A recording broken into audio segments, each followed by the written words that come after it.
Lumipas yung mga ilang buwan.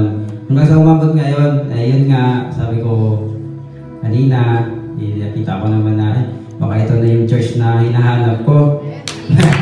Sabi ko, kasi same na same sa church namin sa probinsya.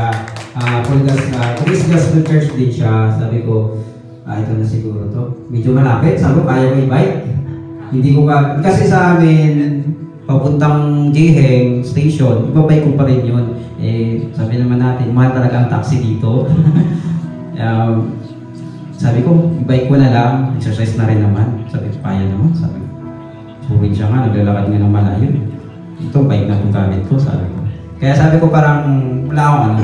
Kaya kanina, wala akong dalawang isip. Naligo na, tapos malis na.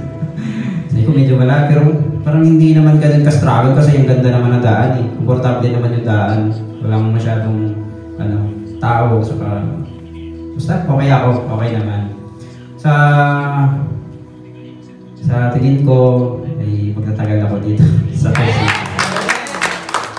Ngayon, sa next linggo siguro, kung ako hindi ako maka-attend kasi pupunta ako sa Lego.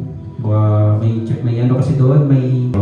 Kaya nagpapasalamat ako sa pagkakataong ito na binigyan ako ni Lord na magbukas ka ng Facebook, maghanap ka doon ng church mo.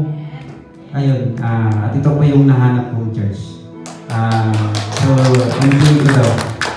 Binabalik ko lahat ng papuri sa Panginoon, sa mga blessings na binigay niya sa pamilya, sa misis ko ngayon nabuntis na naman. Kaya sabi ko, Lord, ito ang blessing na binigay mo. Sabi ko, tatanggapin ko to at buong ko. Sabi ko, pagpalain mo may pamilya lahat. Ako sa trabaho, kahit mahirap pero alam ko na nandyan ka lang para sa akin. Sabi ko, thank you Lord. At yan.